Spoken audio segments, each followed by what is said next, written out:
안녕하세요 여러분, 만나서 반가워요। दोस्तों अब बात करते हैं किमसूरो पार्ट 3 की। आई होप आपने पार्ट 1 और 2 देख लिया होगा। तो जैसा कि मैंने लास्ट वीडियो में बताया कि किमसूरो को पता चल जाता है कि क्योंबी ही उसकी रियल माँ है। इधर सिंघवी गांव वालों को बता देता है कि रिच ट्राइब्स ने सभी गांव वालों से उस भविष्यवाणी को छुपाया है। तो रिच ट्राइब्स उस बात को एक्सेप्ट करता है और गांव वालों को बता देता है कि किमसूरो के लिए ही वो भविष्यवाणी हुई थी। इधर पुजारन मारी जाती है। इस भविष्यवाणी को सुनकर क्योंबी को लगता है कि कहीं वही तो उसका खोया हुआ बेटा तो नहीं है। इस बात का कंफर्मेशन करने के लिए वो लेडी डॉक्टर के पास जाती है, लेकिन लेडी डॉक्टर कह देती है कि उसे इस बारे में कुछ नहीं पता। इधर किमसूरो क्योंबी से पूछता है कि उसने अपने खोए हुए बेटे को ढूंढने की कोशिश क्यों नहीं की, तो वो उससे कहती है कि उसका बेटा मर चुका है। और जब किमसूरो ये बात आनियो को बताता है तो आनियो की आंट उससे कहती है कि ये उसके राज्य के लिए अच्छी बात नहीं है कि किमसूरो साउथ का राजा बने, इसलिए उसे मार देना चाहिए। इधर सिंघवी भी किमसूरो को मारकर साउथ का राजा बनकर आनियो के राज्य पर भी कब्जा करने का प्लान बनाता है, जिसमें टाले उसका साथ देने को तैयार हो जाता है। एक्चुअल में टाले किसी के साथ नहीं है और वो सबका साथ देने का दिखावा कर रहा है, इसलिए वो क्योंबी के पास जाकर भी यही कहता है कि वो उसके साथ है। और क्योंबी उसकी बातों में आ जाती है और अपने बेटे के साथ मिलकर सिंघवी को मारने अपनी सेना के साथ चल देती है। लेकिन सिंघवी तो पहले से ही ताकतवर है, इसलिए वो उसे और उसके बेटे इज्जीनाशी को कैद कर लेता है और साथ में उस रिच ट्राइब्स को भी कैद कर लेता है और अपनी सेना को आदेश देता है कि वहाँ मौजूद सभी लोगों को मार दे। जहाँ वहाँ के लोगों को बचाते हुए योक्सुन इंजर्ड हो जाता है, जिसे बचाकर किमसूरो एक सेफ प्लेस पर ले जाता है और उसके बाद वो आनियो को बचाने चला जाता है। लेकिन उसकी आंट ने आनियो को पहले ही सिंघवी के फाइनेंस मिनिस्टर की हेल्प से बचा लिया है, जिसके बाद इंडियन प्रिंसेस और किमसूरो टकरा जाते हैं और किमसूरो इंडियन प्रिंसेस और उसके पिताजी को बचाकर उन्हें सेफ प्लेस पर पहुंचा देता है।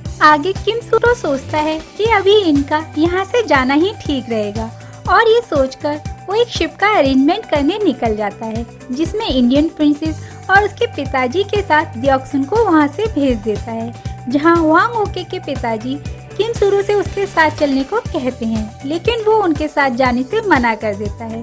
तो वांग ओके थोड़ा इमोशनल हो जाती है क्योंकि वो उसे छोड़कर नहीं जाना चाहती, इसलिए वो किमसूरो से कहती है कि वो उसे कभी नहीं भूलेगी और जल्द ही वापस आएगी। जहाँ किमसूरो भी उससे कहता है कि वो भी उसे याद रखेगा। जिसके बाद वो रात में आनियो से मिलने जाता है, लेकिन वहाँ आनियो एक निडल लेकर आती है जो उसे उसकी आंट ने दी होती है किमसूरो को मारने के लिए।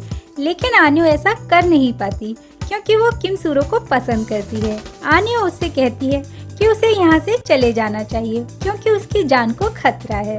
तो किमसूरो उसे अपने साथ चलने को कहता है। इधर इज्जीनाशी क्योंबी को बताता है कि उसके पिताजी यानी रिच ट्राइब्स ने सुसाइड कर ली है, लेकिन उसी टाइम किमसूरो वहाँ पहुँच जाता है और उन्हें बताता है कि रिच ट्राइब्स ने सुसाइड नहीं की होगी क्योंकि उन्होंने ही उसे लेटर लिखा था तुम दोनों की जान बचाने के लिए। जिसके बाद किमसूरो उन्हें बचाकर ले जाता है, जिसके लिए क्योंबी लाइफ में पहली बार उसे थैंक्स बोलती है, जिसे सुनकर किमसूरो काफी इमोशनल हो जाता है क्योंकि वो उसकी रियल माँ है। और जैसा कि सिंघवी उसे मारने के लिए ढूंढ रहा होता है, इसलिए वो टाले के पास जाता है, लेकिन उसे तो ये पता ही नहीं होता कि टाले दोस्त के रूप में वही उसका सबसे बड़ा दुश्मन है। वहीं टाले उसके लिए एक शिप का अरेंजमेंट कर देता है, जिसमें वो आनियो के साथ जाना चाहता है, लेकिन आनियो की आंट उससे कह देती है कि आनियो वहाँ नहीं है।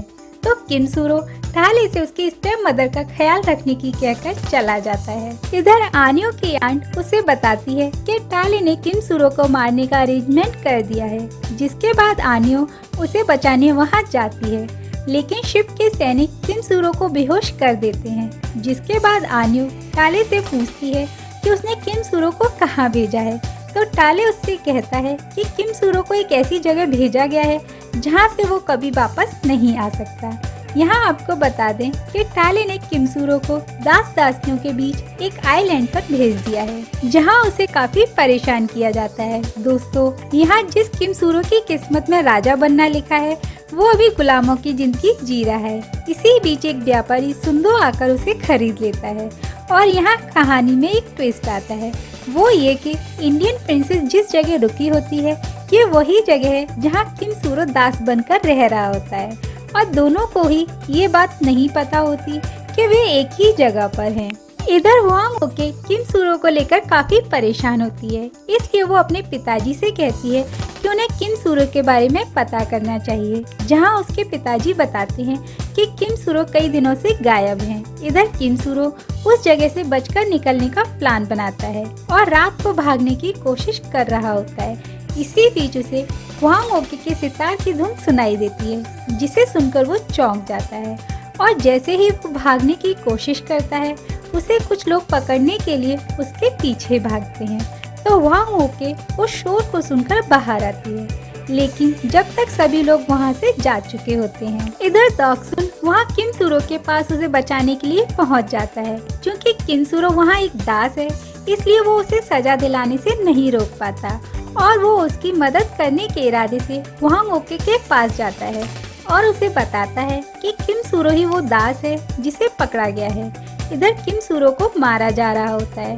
उसी टाइम हुआंग ओके वहां पहुंचकर उसे बचाकर अपने घर ले आती है और उसकी सेवा करती है और खुद से प्रॉमिस करती है कि वो किमसूरो का कभी साथ नहीं छोड़ेगी। लेकिन बेहोशी की हालत में किमसूरो आन्यो को याद कर रहा होता है। ये देखकर हुआंग ओके हर्ट हो जाती है, जिसके बाद किमसूरो को होश आ जाता है और वो हुआंग ओके को देखकर सरप्राइज हो जाता है, जिसके बाद हुआंग ओके उसे वो लॉकेट वापस दे देती है। इधर आन्यो भी उसे ढूंढते हुए उसी आइलैंड पर पहुंच जाती है, जहां वो किमसूरो और हुआंग ओके को देखकर शॉक्ड हो जाती है, लेकिन किमसूरो उसे देखकर खुश हो जाता है और वे एक दूसरे को हग करते हैं। इधर ये सब देखकर हुआंग ओके का दिल टूट जाता है, लेकिन वो इस बात को जाहिर नहीं करती और उन्हें लेकर अपने घर आ जाती है, जहां जैसे ही हुआंग ओके चाय लेने जाती है, वैसे ही आन्यो किमसूरो से कहती है कि वो हुआंग ओके के घर क्या कर रहा है। तो किमसूरो से कहता है कि वो गलत सोच रही है, जिसके बाद इस बात का प्रूफ देने के लिए किमसूरो हुआंग ओके के सामने ही उसे अपने पास बैठने के लिए कहता है, जिसके बाद आन्यो का साथी उसे वापस चलने के लिए कहता है। उसी टाइम हुआंग ओके वहां आ जाती है और उसे अंदर चलने को कहती है। तो आन्यो उससे पूछती है कि क्या तुम भी किमसूरो को पसंद करती हो। तो हुआंग ओके उसे इसका जवाब नहीं देती।